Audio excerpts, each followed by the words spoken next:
te dirai ce que tu deviendras. Choisis-moi, je suis le livre, j'ouvre la connaissance immense. Choisis-moi, je suis le livre, maître.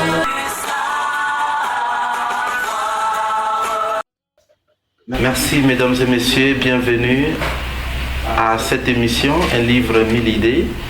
Aujourd'hui, nous continuons notre périple au travers de la découverte et de l'analyse des sacrements de l'Église.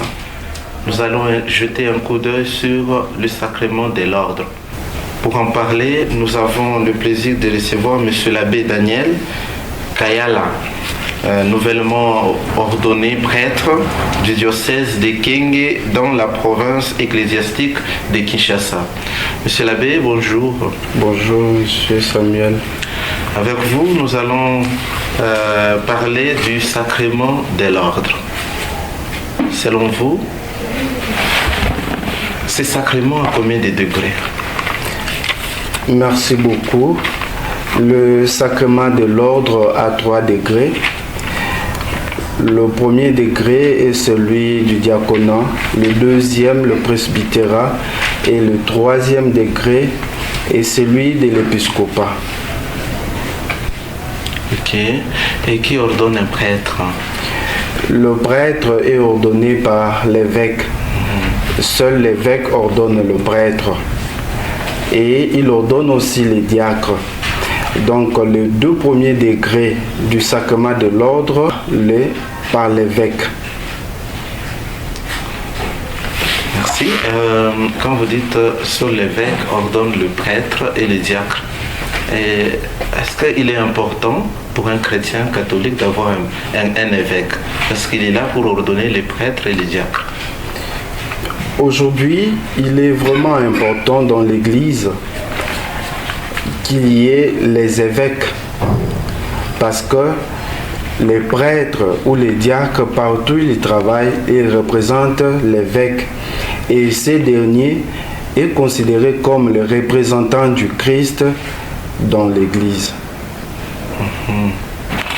Alors, quel est l'effet de l'ordination presbytérale, puisque nous parlons du sacrement de l'ordre? À quoi ça sert? Par le sacrement de l'ordre, nous recevons le don du Saint-Esprit, le don de l'Esprit Saint qui nous aide à rendre service. Comme nous le savons bel et bien, le Christ lui-même considère ce travail comme un service. Donc le sacrement de l'ordre nous invite à servir le peuple de Dieu. Sacrement de l'ordre qui invite à la mission à servir le peuple de Dieu. L'ordre, déjà pour les non-catholiques, quand on dit sacrement de l'ordre, autrement dit, on était désordonné et puis on est redevenu ordonné. Comment l'Église entend, qu'est-ce qu'elle entend par sacrement de l'ordre concrètement? Par le sacrement de l'ordre, on comprend bel et bien qu'il y a un parcours. Il y a un parcours bien ordonné avant de devenir prêtre que nous sommes invités à parcourir. Donc ce n'est pas du tic au tac, vous dormez chez vous et le matin vous vous réveillez, du coup vous devenez prêtre. Non, ça signifie qu'il y a un cursus que nous devons suivre pour devenir prêtre. Une formation. Une formation, voilà. Alors pour le cas de M. l'abbé que vous êtes, il y a combien d'années? Il faut combien d'années pour devenir prêtre? Pour nous, nous commençons par la propédeutique. Nous avons 2 ans de la propédeutique et 3 ans au philosophat. Actuellement, si pratiquement tous nos séminaires deviennent des universités et on fait soit 3 ans, soit 5 ans. Donc déjà, vous faites 2 ans à la propédeutique, 3 ans de philosophie et 3 ans de théologie pour devenir prêtre. En total, ça fait 8 ans et 8 ans plus les 2 ans de stage, ça fait 10 ans. 10 ans pour devenir.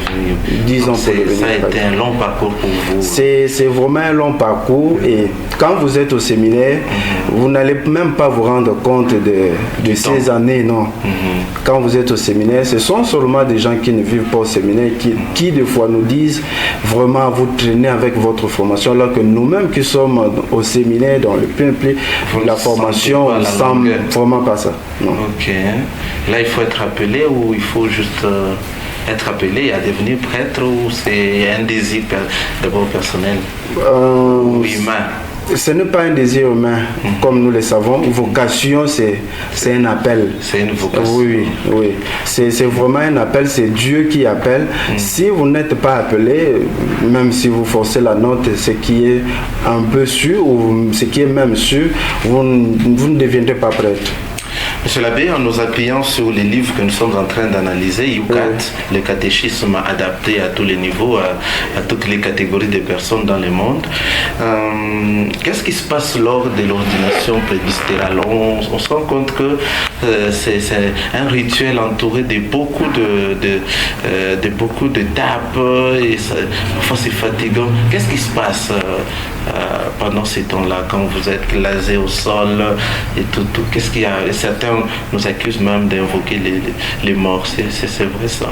Merci beaucoup. C'est vraiment une question qui me réjouit parce que contre toute accusation qui nous écœure de foi, et pas seulement ça, parce qu'il y a aussi des gens qui disent pour devenir prêtre, il faut sacrifier. Oui, il faut sacrifier. Et les meilleurs moments de sacrifice, c'est lorsque nous dormons. Okay. Et je commence d'abord par dire, dormir, c'est une façon de nous reconnaître petits devant Dieu. Comme nous le savons, devant les buissons ardents. Dieu avait demandé à Moïse de se déchausser. C'est aussi une manière pour nous, on se reconnaît humain. La lourde charge que nous recevons de Dieu, seuls nous ne sommes pas capables. Donc il n'y a que Dieu qui peut nous aider. Et la meilleure façon de se reconnaître petit, c'est de nous coucher devant Dieu. Et du coup, c'est lui-même qui peut nous aider. Lui-même, seul, on ne saura pas. Avec son soutien, on peut bien rendre ses services. Donc, le fait de dormir, tout comme la génuflexion, en fait l'agenouillement, c'est autant d'attitudes qui montrent notre petitesse ou qui témoignent de la petitesse du prêtre devant Dieu. Alors, avant de devenir prêtre, il y a les diaconats et il y a aussi des rituels. C'est le même rituel ou c'est différent? Qu'est-ce qui se passe lors de l'ordination diaconale aussi? Par l'ordination diaconale, nous recevons plus, la responsabilité se fonde plus sur les services que nous devons rendre. Le diacre est appelé à être toujours et déjà disponible à rendre service. Alors que le prêtre, comme nous le savons, le service, l'ordre du diaconat a été institué lorsque la première église, l'église primitive comme on dit, des apôtres, il y a eu des problèmes de partage de biens. Ainsi, il a été décidé qu'il y ait des diacres, des gens qui vont s'occuper uniquement de ces partages de biens. Comme diacre dans l'église, nous sommes là pour rendre service, pour s'occuper des affaires courantes de l'église. Et le diacre, c'est un choix ou c'est une position de l'église? On dit, bon, vous devenez diacre ad vitam aeternam ou bien c'est temporaire? C'est une étape de sursaut. Dans les diaconats, il y a deux étapes. Il y a le diaconat permanent et transitoire, comme on dit. Donc, on devient diacre pour un temps et on peut aussi rester diacre pour toute la vie. Ici, chez nous, au Congo, c'est plus, ce qui est plus reconnu, c'est le diaconat transitoire. On devient diacre pour un temps en vue de devenir prêtre. C'est ça, la signification du diaconat. Le diaconat transitoire, nous devenons diacres en vue de devenir prêtre. Mais plus en Europe, il y a des diacres qui sont là à vie. Le diacre à vie. C'est un choix personnel. Oui, le diaconat, c'est un choix personnel. Dans le sens du choix personnel, le choix personnel se fonde plus du niveau de soit vous optez pour le diaconat transitoire, soit vous optez pour le diaconat permanent. Mais pour devenir diacre ne relève pas seulement du choix personnel ou du tic au tac du choix personnel. Par le choix personnel, je comprends. Vous vous réveillez le matin, vous dites non, vous êtes diacre. Non. Par le choix personnel, ça peut aussi se comprendre au niveau où vous demandez le diaconat à l'évêque. Ça se demande. Ce n'est pas que l'évêque lui-même dit, vous devenez diacre. Il y a une note qu'on fait pour que vous soyez parmi les diacres. Alors, puisque nous ne parlons pas là, nous ne parlons pas du diaconat, nous parlons de l'ordre. L'ordre est sacrément pour tout qui conduit vers la prêtrise ou qui consacre un diacre à devenir prêtre et tout. Qui peut être ordonné? Est-ce que n'importe qui dans l'église? Et je sais que je ne vais pas vous poser des questions sur les synodes, sur la synodalité, où on demande que les femmes aussi deviennent des prêtres. Là, c'est un débat du Vatican. Alors, pour ce qui concerne Yucat pose cette question: qui peut devenir prêtre? C'est toute personne désireuse et tout, parce que ces derniers temps, il y a le flux ou l'affluence de faux prêtres. Alors, ça signifie des personnes qui peut-être qui sont passées par les séminaires et qui gardent encore ces désirs. Alors, qui peut l'être concrètement? Merci beaucoup pour cette belle question. Pour devenir prêtre, comme nous le savons, le sacrement de l'ordre est classé dans la deuxième catégorie, comme nous savons. Pour les sacrements que nous avons dans l'Église, nous avons 3 catégories. Nous avons les sacrements d'initiation chrétienne. Dans les sacrements d'initiation chrétienne, nous avons le baptême, la première communion ou la communion et la confirmation. Le sacrement de l'ordre se classe dans la deuxième catégorie, qu'on appelle les sacrements de service ou de mission. Nous avons l'ordre et le mariage.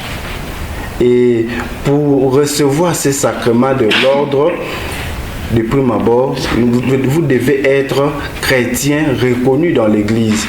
Et pour recevoir les sacrements de l'ordre, nous savons qu'il y a aussi des exigences. Pour devenir prêtre, il est exigé que vous soyez célibataire aussi. Volontairement? Oui. C'est parmi les recommandations, oui. Le célibat est exigé. Célibat consacré. Le célibat consacré. Merci.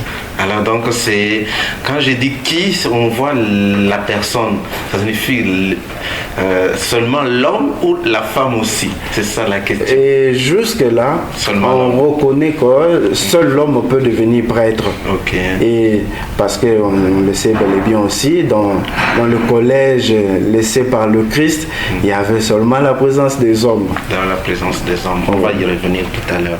Alors, on retient que pour devenir prêtre, et celui qui peut devenir prêtre, c'est lui qui a suivi d'abord la formation, oui.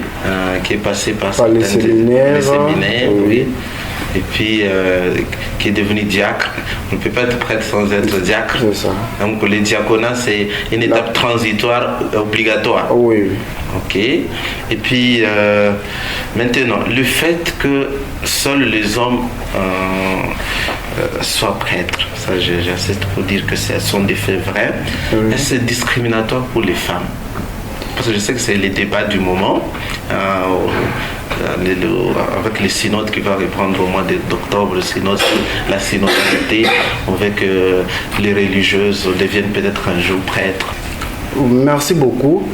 Conférer le sacrement de l'ordre seul aux hommes n'a pas un caractère discriminatoire, parce que le sacrement de l'ordre est considéré d'abord comme un service.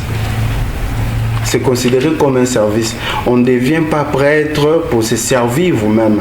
Non, c'est servir l'Église. C'est en vue de servir l'Église. Je sais bien, il y a même un de mes formateurs au séminaire qui ne cessait de nous dire: ne devenez pas prêtre pour vous servir de l'Église, mais devenez prêtre pour servir l'Église.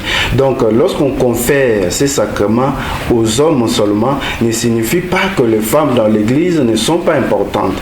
On reconnaît l'importance des femmes aussi dans l'Église. Pensez-vous que cette pratique ou ces principes pourraient changer un jour avec l'évolution, puisque l'Église est évolutive, avec cette mutation des genres et tout? Quel est votre regard Jusqu'à présent, je préfère d'abord m'abstenir à cette question parce que nous ne connaissons pas encore les ça va aboutir. La seule les magistères pétriniens qui qui est habilité Nous attendons. Si l'Esprit Saint soufflait et que l'Église accepte aussi des femmes pour travailler dans l'Église comme service, c'est... Alors, merci beaucoup, M. l'abbé. En parlant des diacres, et ceux qui optent pour les diaconats à vie, peuvent-ils se marier ou non? Pour être diacre permanent, oui, les diacres permanents sont autorisés à se marier. Oui. Alors maintenant, voici la question, selon Yucat, ce grand livre. Pourquoi dans l'Église catholique, les prêtres et les évêques, il leur est interdit de se marier? C'est ça que les faits... Voilà, si bibliquement parlant, oui. Le modèle par excellence, c'est d'abord le Christ. Ouais. Lorsqu'on devient prêtre, lorsqu'on reçoit le sacrement de l'ordre, du coup, nous devenons un autre Christ. Et on agit une personne à Christ. Une personne à Christ, oui. Voilà. Nous agissons au nom du Christ. Par là, nous sommes aussi invités à vivre comme le Christ. Nous savons, le Christ n'avait pas de femme ni d'enfant. Et nous aussi, prêtres ou les évêques aussi, doivent vivre comme leur modèle qui est le Christ, qui n'avait pas eu enfant et pas de femme. Donc c'est un célibat consacré, bâti sur le modèle de celui du Christ. Puisque le prêtre et l'évêque et tous les autres consacrés, non pas tous les autres consacrés, je parle beaucoup plus des prêtres, sont invités à vivre comme le Christ. Comment incarnent l'image du Christ. C'est ça, voilà. Ok.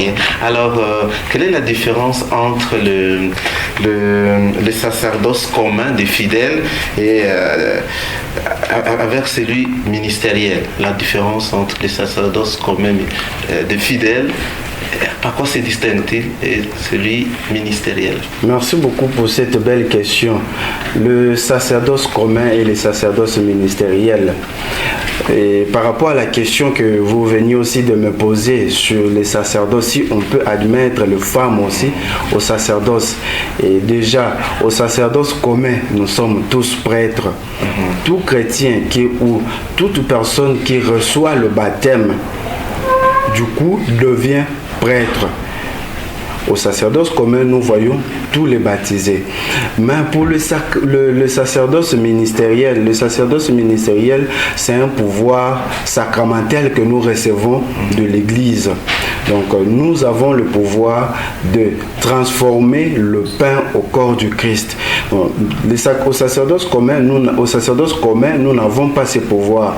Alors qu'au sacerdoce ministériel, nous recevons ces pouvoirs. Et du coup, les deux sacerdoces invitent l'homme toujours au service, invitent les hommes au service et surtout à représenter le Christ au monde.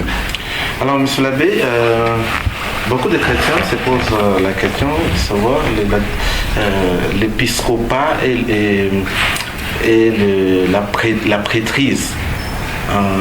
Les deux marchent ensemble. C'est quoi qui précède l'autre? Il faut devenir d'abord prêtre pour être évêque, ou bien on peut être évêque selon sa propre volonté. Comment ça se passe pour devenir évêque? C'est votre désir aussi? Bon, je n'ai pas dit que vous le serez, mais peut-être ça peut devenir votre désir. Merci beaucoup.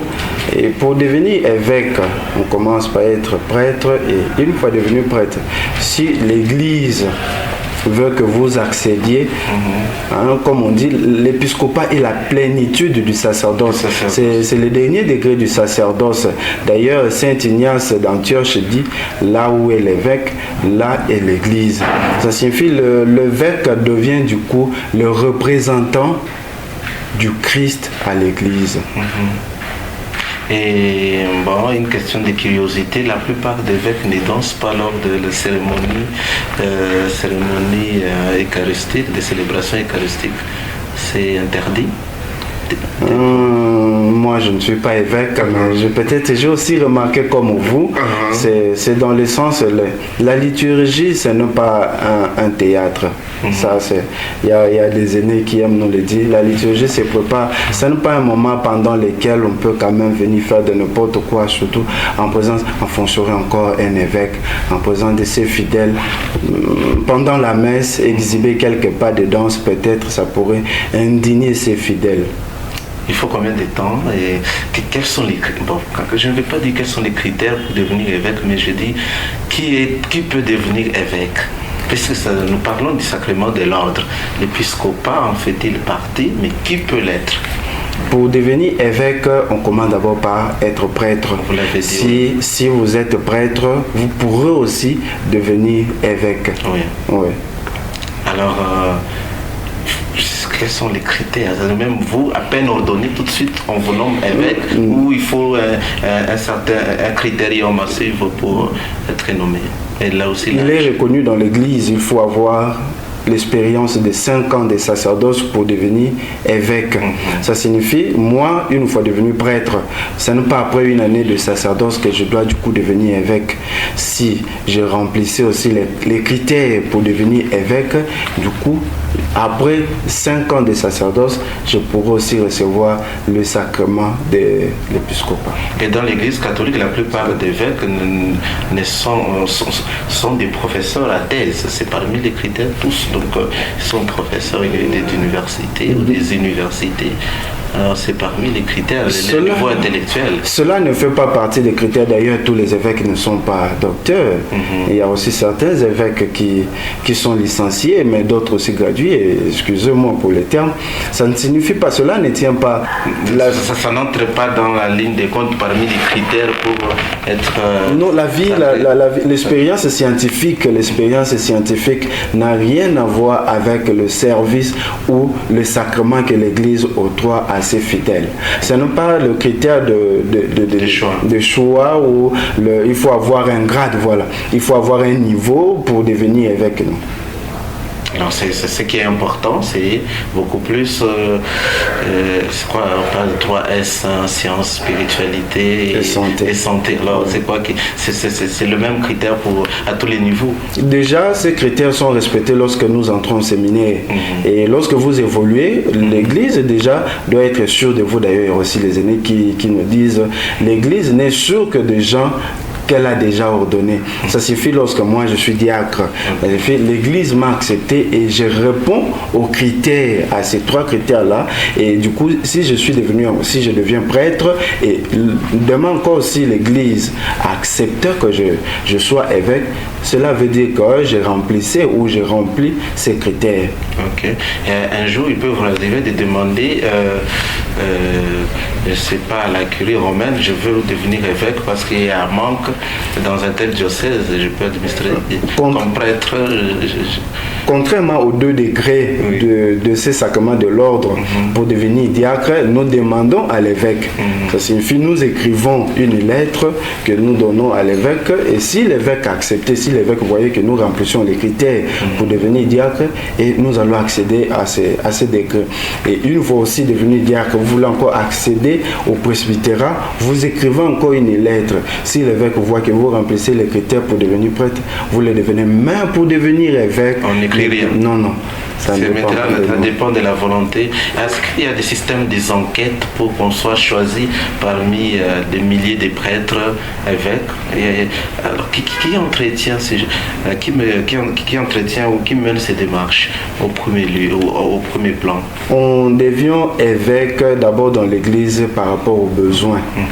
Par exemple, si on sent qu'il y a une église locale qui n'a pas d'évêque, et là, l'église peut chercher un de prêtre pour devenir évêque. Et pour gérer aussi l'église, il faut avoir un cœur, un prêtre capable de bien gérer une église, un prêtre responsable pour accéder à cet ordre ou à ces degrés d'épiscopat. Alors, en cas de décès d'un évêque, est-ce dans un archevêché, enfin, dans une province ecclésiastique où il y a l'archidiocèse, est-ce que l'archevêque peut proposer aussi des candidats ou seul le nonce apostolique comme ambassadeur du pape peut seul mener ces démarches-là? l'archevêque peut proposer un prêtre.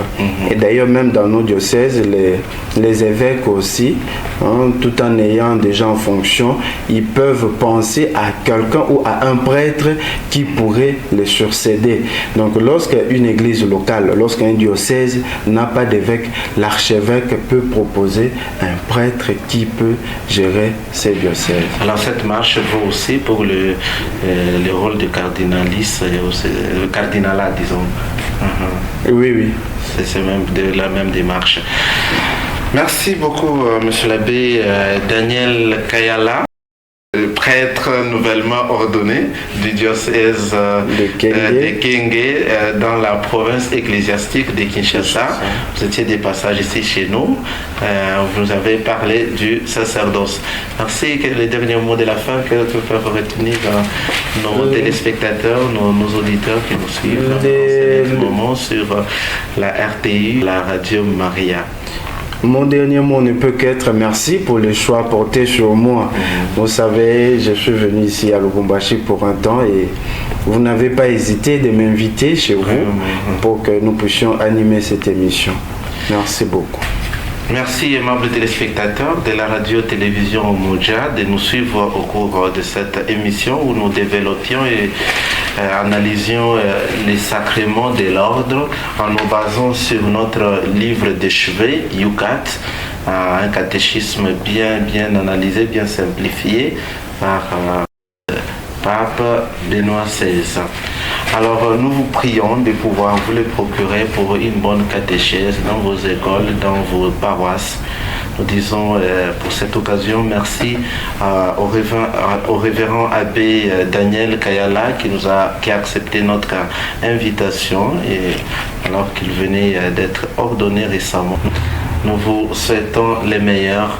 Nous disons un grand merci à la révérende sœur Marie-Justine pour la prise d'image, à toute l'équipe technique de la radio-télévision Umoja. Merci de vous alimenter scientifiquement, spirituellement, au travers la lecture de nos livres de foi et d'amour. À la présentation, c'était Samuel Chiwete. Je vous dis à plus pour de nouvelles aventures scientifiques et littéraires. Ciao. Je te dirai ce que tu deviendras. Choisis-moi.